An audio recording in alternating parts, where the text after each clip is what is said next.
Thank you all for coming. We have a country in crisis.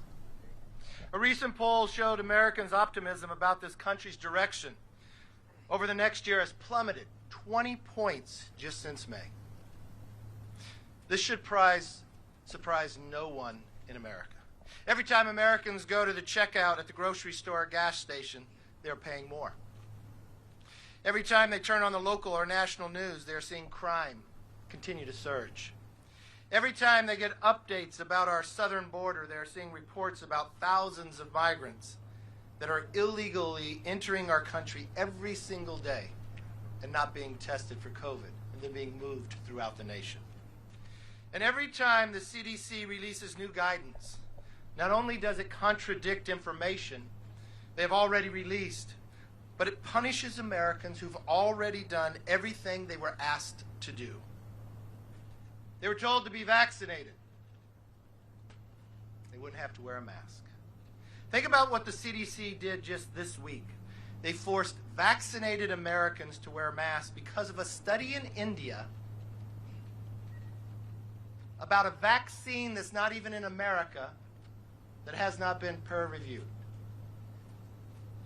The CDC has become a political arm of the administration. It wants to control every element of our life. What's interesting, we stand out here in front of the Capitol, by the chambers of the House, but as you look across on the other steps is the Senate. I'm not quite sure where the CDC got, but somewhere in the middle of that dome, the science changes. If you are a Capitol Police officer, you got orders that you work at some parts during the day on the House side and some parts on the Senate. If a vaccinated staffer comes across in the House side without a mask, you are ordered to arrest them, but not on the Senate. This is not the America we know. This is not Pelosi's house. This is the people's house.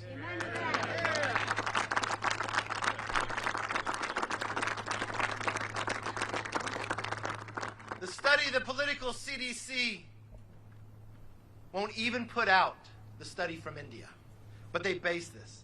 And in their guidelines, they say only in hot spots, we're 85% vaccinated. If you are vaccinated and you get the variant, there's 0.003% you'd go to the hospital. There's a greater chance you got hit by lightning. For some reason, Pelosi thinks a storm is coming. Are they using this new report because school districts are soon to have to open back up? Yep. We believe in science, and we want a speaker that will take the time to understand the science instead of just calling people names. Yeah.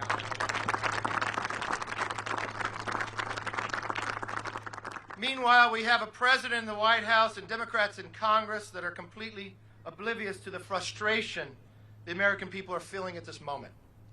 Their message to the American worker is actually, you will have to deal with higher costs for a while because we want to spend trillions more of your money.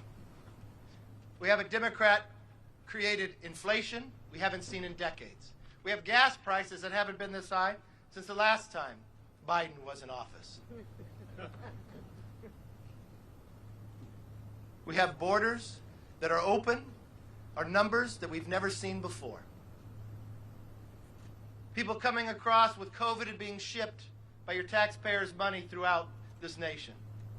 And a government telling vaccinated Americans to wear a mask. We have children, millions of them, who've been out of school for more than a year. Businesses that were shut down, directed by the government. And for months they were told to get the vaccine and they could go back to work, back to normal, back to school. On schools, recent studies showed, on average, students in grades 1 through 6 were about 4 months behind in reading and 5 months behind in math. On the economy, the U.S. economy grew 6.5% versus the 8.4% that we were expected. They've had enough, And we hear you. We have had enough as well. Amen. Yeah.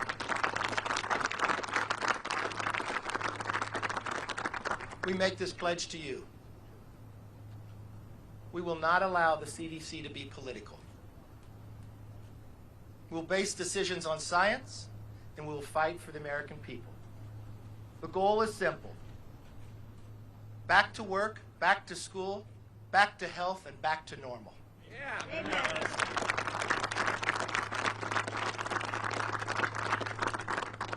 If they could take the nation's capital and in one building tell you the science is different on one side to the other, they could do the same throughout the nation. Yep, and they will. The Republican Congress will not allow this to happen. We'll work to fight to stop the Democrats' created inflation. We'll work to make America energy independent again so the price of gas is lower. Remember what inflation is, a tax on every single American. And we will make sure the next century is the American century. With that, I want to bring up our whip, Steve Scalise.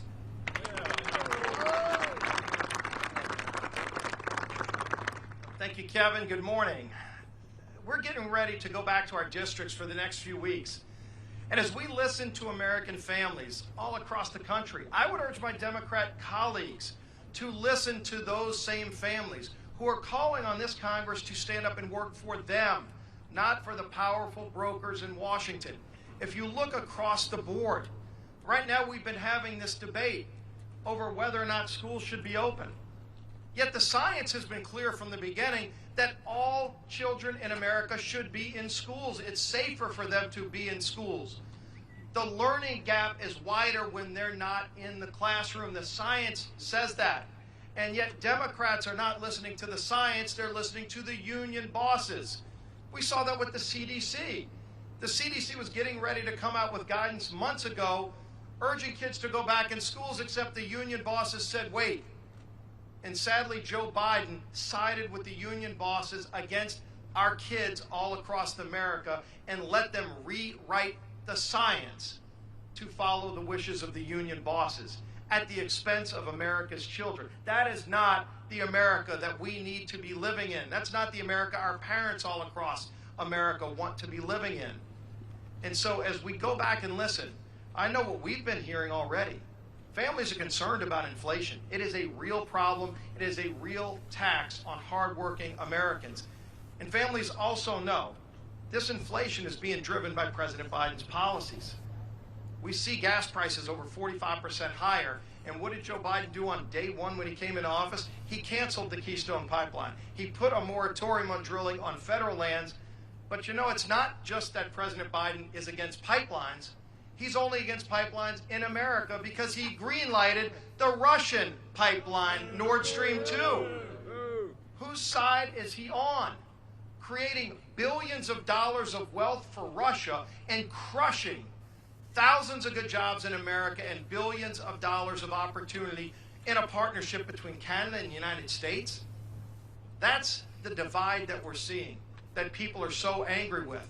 When they look at this crisis at the border that Joe Biden created, Joe Biden himself is the one who ended the agreements with Mexico and with the Northern Triangle countries that were working to ebb the flow of illegals coming into our country. And what are we seeing now?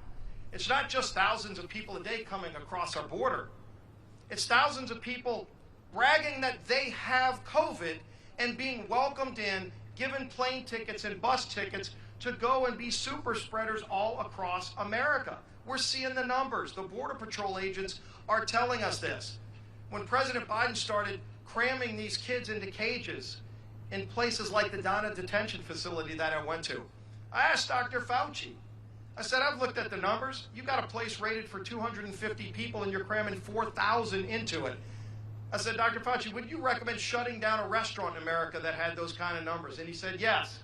And I said, well, then, isn't the Biden administration violating their own guidance by doing that at the detention facilities at the border? And Dr. Fauci said yes. So here you've got Fauci actually acknowledging that Biden is violating his own health guidance at the border while he's telling American families to alter their lifestyle. If you've got a family in America right now that's getting ready to go on vacation in Mexico, which many are doing, do you know that if you're in Mexico as an American citizen and you want to come back home, according to the CDC, you cannot even board the plane to come back to America as an American citizen unless you produce a COVID negative test. That's the law. Yet if you come across our border illegally, bragging that you have COVID, you're welcomed in. What kind of law and policy is that by the Biden administration? It makes absolutely no sense, and people are figuring this out. People are furious about it. We're furious about it, and we're going to be fighting to get sanity and normal common sense policies back in Washington.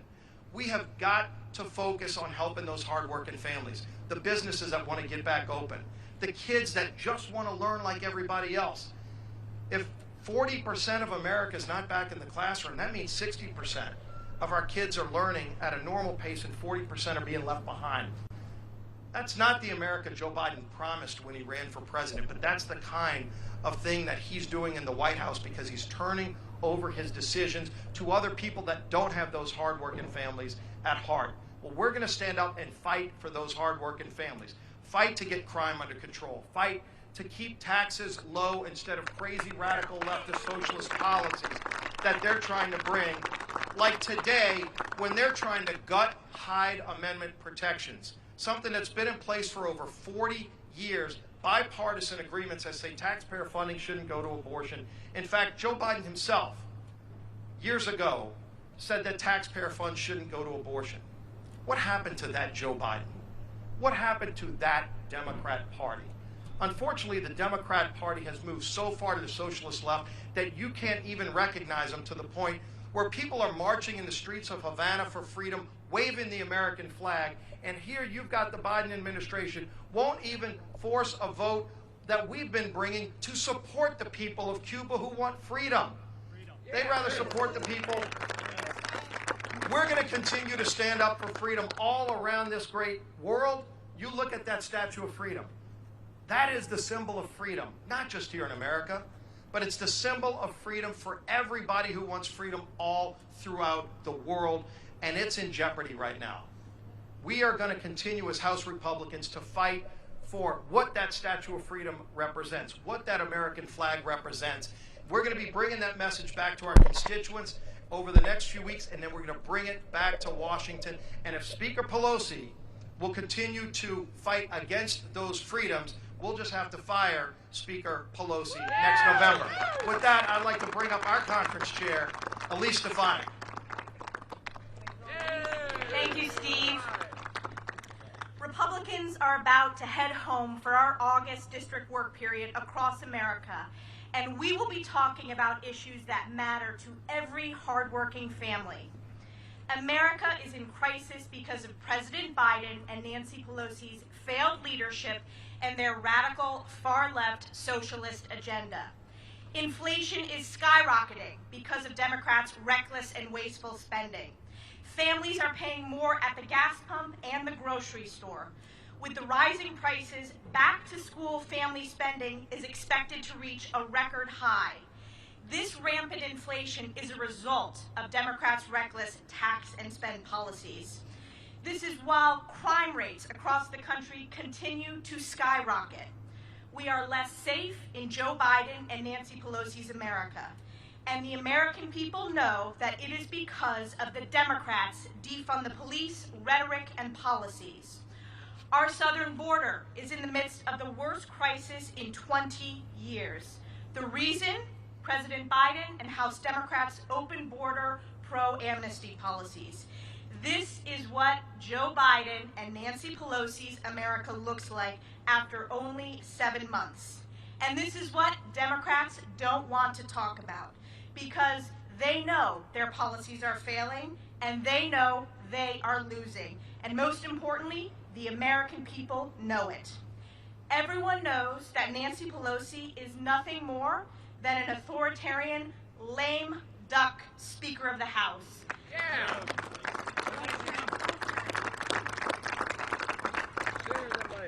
Sooner than later, that's right. House Republicans will keep fighting against these failed far-left policies until we fire Nancy Pelosi once and for all and save America. And I'm honored to represent my colleague, or I'm honored to introduce my colleague, Ashley Hinson from Iowa. Thank you. Good morning, everyone. I'm here to give the Biden administration and Nancy Pelosi a dose of Iowa common sense from a mom who drives a minivan and does that grocery shopping. We know how much Iowans are paying more for things at the grocery store. I can tell you, Iowans are paying more at the gas pump than they did the last time my 8-year-old was in diapers. It's completely unacceptable. And we know that this is a direct result of the Biden administration and Nancy Pelosi and the Democrats in control of Congress and their policies. Parents are bracing for back to school season, back to work, back to health, back to school, back to normal. But I can tell you, my 10-year-old is with me this week here in Washington, D.C. We're talking right now about back to school supplies. Mom, I want to go get my notebooks. I want to go get my crayons. All of that is going to cost more this year. On average, about $59 more per family. So let's be very clear about this. Inflation is a tax. Inflation is a tax on our middle and our working class families. So what does the Biden administration and Nancy Pelosi and the Democrats in Congress want to do? They want to double down on that spending spigot that they've turned on. And they want to spend $3.5 trillion more of your tax dollars on failed policies that will not move this country forward. First and foremost, it's irresponsible, it's disrespectful for taxpayers, and it's deeply, deeply reckless. So Iowans are sitting around their kitchen tables having these conversations every day. And it's clear to all of us standing here today, back in our districts, our constituents are having those same kitchen table conversations. And the Biden administration and Nancy Pelosi have turned a deaf ear to those conversations. Well, we can tell you we hear you. We are listening, and we will continue to stand up for you here in Congress because it's really about the future of our country. Our conference will keep fighting this tax and spend agenda, and we are working to make it easier for all of you, parents, families, to put food on the table, do your job, get back to work, get back to health, and most importantly, get back to normal. So that's our agenda here, and now it's my opportunity to introduce to you one of my colleagues, Representative Tony Gonzalez.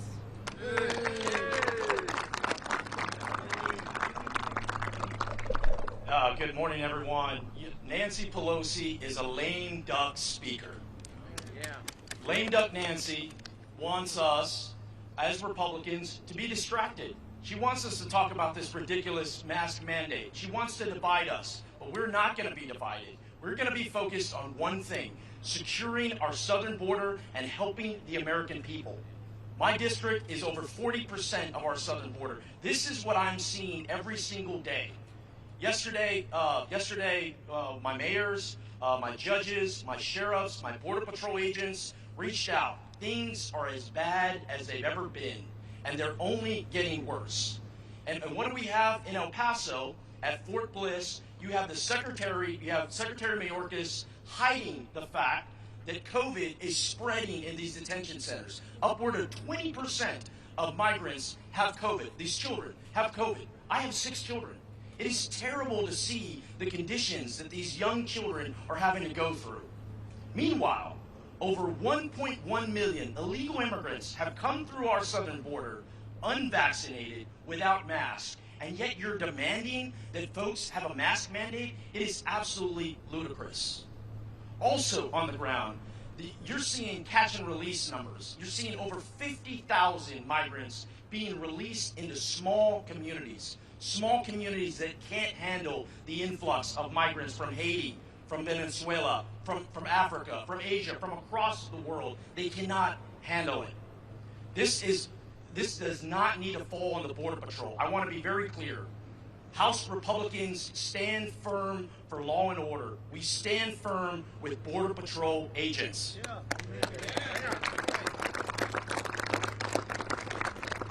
They are doing God's work securing our border. They're doing God's work saving migrant lives. In the Big Bend sector, they just put up rescue beacons. I mean, this is the desert. This is the Chihuahuan desert. Imagine being a migrant traveling 3 or 4 days in the hot desert sun, and you come across a rescue beacon that saves your lives. Border Patrol agents and sheriffs and local law enforcement are saving lives every day. This is the crisis that the Biden administration, coupled with Nancy Pelosi, have created, and it's pure and utter chaos. So Republicans will not be distracted. we will ensure we will constantly fight to secure our southern border. And with that, I want to turn it over to Brad Lindstrom. Thank you. You know, it's very interesting, especially after just listening to Representative Gonzalez. Why healthy and vaccinated Americans have often been subjected to lockdowns and mask mandates, disease and drugs are knowingly and willingly allowed by the Biden administration to freely cross our borders. 20,000 apprehended just last week. I will say I give the medical personnel at the border a shout out for doing the best that they very well can. And if you look at Border Patrol that are becoming social workers and healthcare providers, they're doing the best that they can. But testing is erratic for COVID.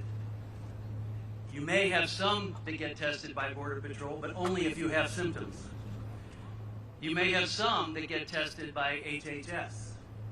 You may have some that get tested by ICE. There's no coordination, no set of rules, no guidelines per se. The testing is scattered. And the only place that people coming through have an option of a vaccine is with ICE.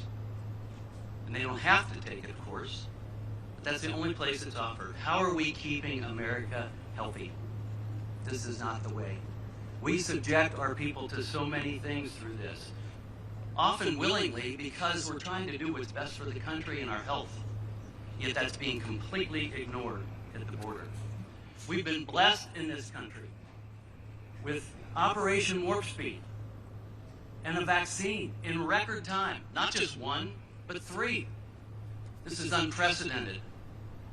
As one of the chairs of the Doctors Caucus, we're so proud of this moment and what was accomplished to have a safe and effective vaccine. And we see that it's effective. But I will tell you that we've known from the beginning, from the initial trials, that some people, even vaccinated, can get COVID. But the data is showing you're less likely to get hospitalized. And it's very unlikely that you will die if you've been vaccinated. But one of the things that we are missing under this administration and the efforts is therapeutics, treatments for those that get COVID. Treatments are what got us through HIV. Treatments will also be a key part of what we can do in America to end this scourge, and it's being ignored. As a Doctors Caucus, we've done public service announcements about the vaccine. Talk to your doctor. Do what's best for you. Do what's best for your family. Do what's best for your community. We know that vaccines work. We've taken the vaccine as members of the Doctors Caucus. But look today what we're getting with politicization of healthcare and science. We're being asked to follow CDC guidelines here.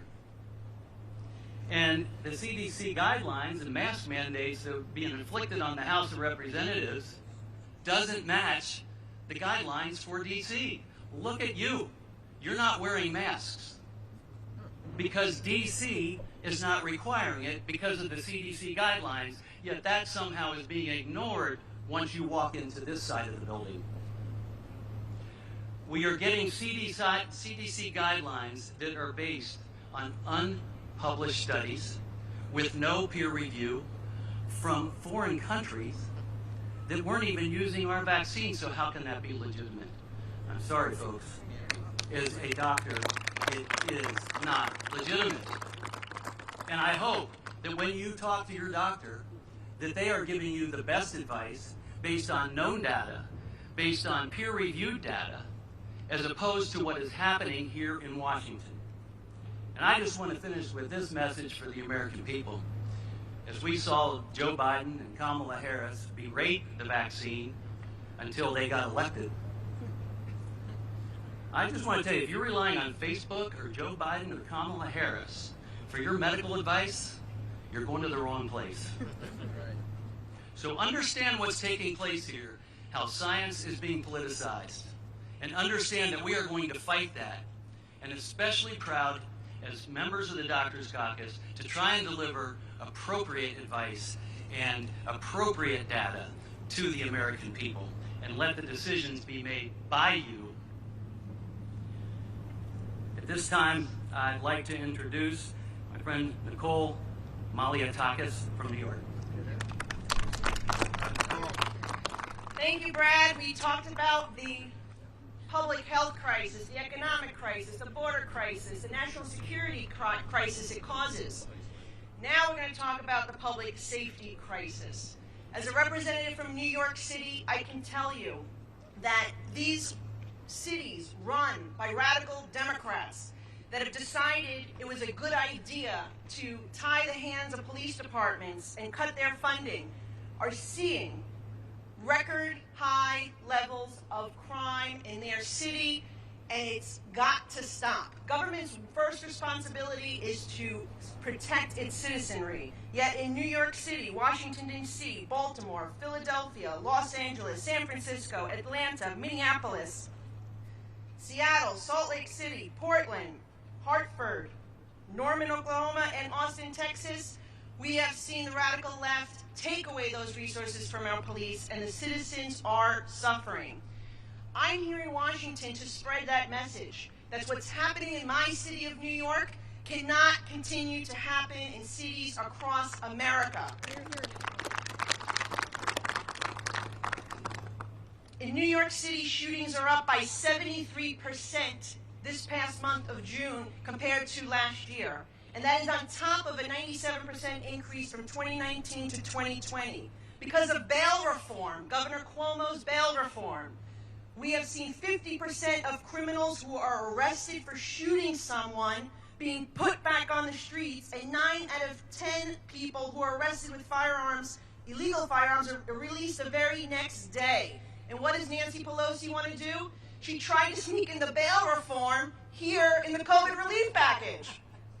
And when you gave them the opportunity, and think about that, think about what they're doing. When I put up language that says Congress condemns any attempts to defund, dismantle, or abolish the police, every single Democrat voted against that language. What is wrong with that language? And I assume every single person here would agree with it. Yet Nancy Pelosi is running around saying she wants to arrest people, my staff members who are vaccinated, arrest them if they're not wearing a mask.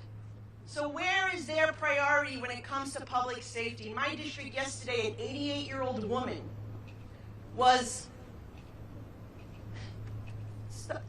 she had it was a gunpoint robbery in the middle of broad daylight, 3 p.m., an 88-year-old woman where they took her necklace. If she didn't give it to them, they threatened to shoot her. And that's just the latest example of the ridiculous things that are happening in our cities because of the policies put in place by the Democrats. We stand for law and order. We support our police. And we will continue to push back against those hypocrites who want to abolish the police, defund the police, and then they walk around with their own personal security. Thank you very much.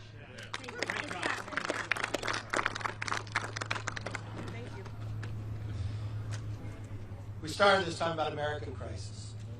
We pointed to the latest poll of Americans, the optimism dropping by more than 20 points just since May. What's the cause? The cause of that drop are Democratic policies being enacted by winning the White House and the Senate. We've watched inflation grow based upon what the Democrats have done. Pelosi may not feel it because her husband just made $5 million in a month, buying options, a technology stock while Congress debated it.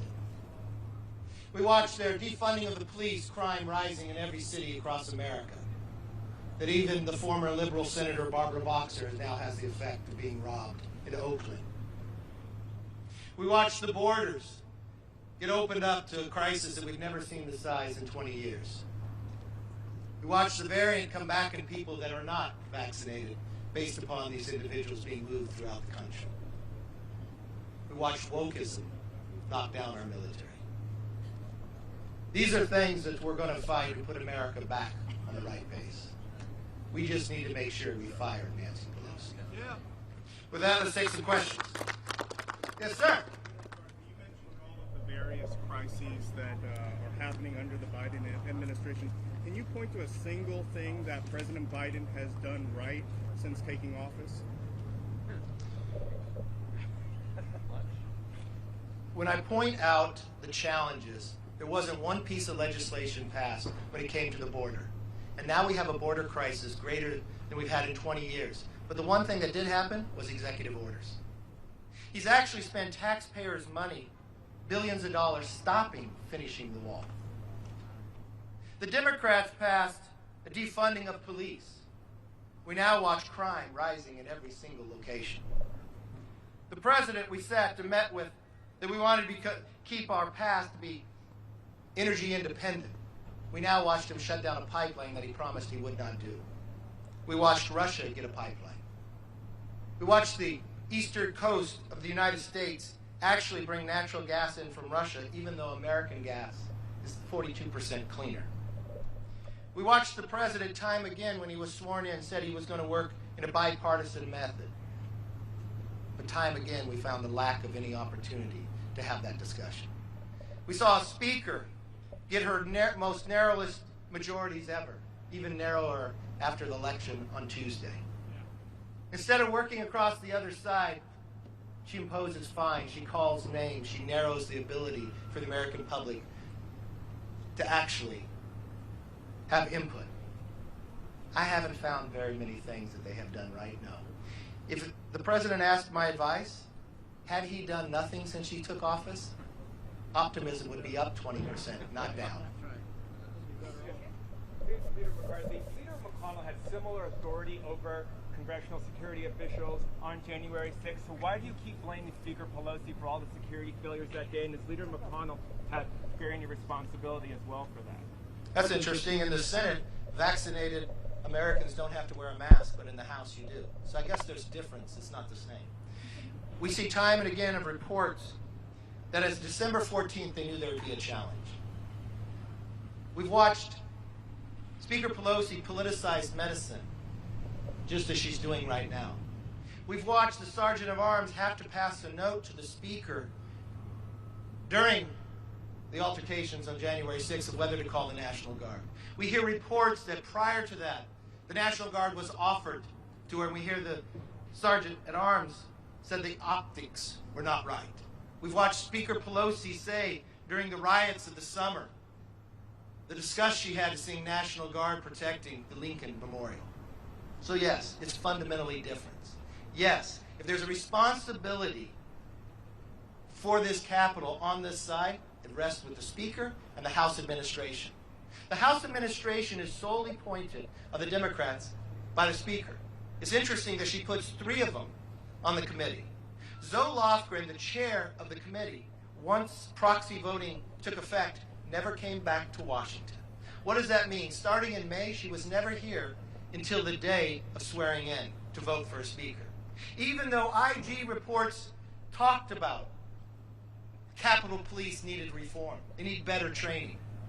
Even though the Republican on the committee ranking, Rodney Davis, produced legislation she would never bring up for a hearing. So yes, it does rest with them. All the effects, January 6th should not have happened. Those Capitol Police officers should not have to go through what they did. This line was broken in the Kavanaugh debates, but no change was taken since then. In the 6 months that Nancy Pelosi played politics, the Senate, not 1 but 2 committees, bipartisan, looked at this. This has always been a partisan play. She picked Benny Thompson, who says it's all open except the Speaker. You can't question her. The power rests there. That's why we bring it up, because that's where the facts take us. Yes, sir. Yes, ma'am. The January 6th committee is expected to eventually subpoena a number of people. Is it your position, the conference's position, to fight any subpoena that may be issued against Republican members, including yourself?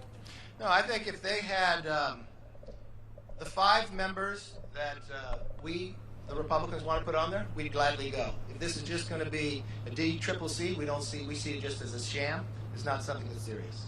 Yes? Do you still believe, as you said on February 12th, that President Trump bears responsibility or some responsibility for what happened on the 6th? I think from the standpoint that we wanted to make sure that resources were brought here as fast as possible.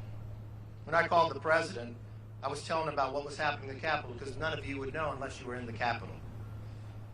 Lo and behold, the information we have today, I didn't know at that moment in time that Pelosi had been passed the note, can you call the National Guard? I didn't know at that time, at December 14th, they knew. I didn't know at that time the Sergeant at Arms said he couldn't have it because of optics, because they never spoke to us. It's purely a political position that the Speaker controls and the House administration. She will go at no elms to break the rules. We watched time and again where she told the American public they couldn't get a haircut except for her. We told her that she fights for the Americans, but they make $5 million in less than a month trading stock options, not stocks, but stock options on tech companies that were debating inside the House that the only reason the market went up, that they made that money, was the outcome of the stocks, the outcome of the bills. We've watched time and again that she wants to inflict punishment on the floor. Find people who are vaccinated, who wear a mask, but that's not based on science. If you question and point the science out, that it's a study that's not printed, based upon India, on a vaccine that's not in America, that hasn't been peer-reviewed, she calls you a moron. That is not a speaker for America. That's a speaker only concerned about her own wealth, her own direction, and her own control. This is the people's house, not Pelosi's house. Thank you. Great job, guys.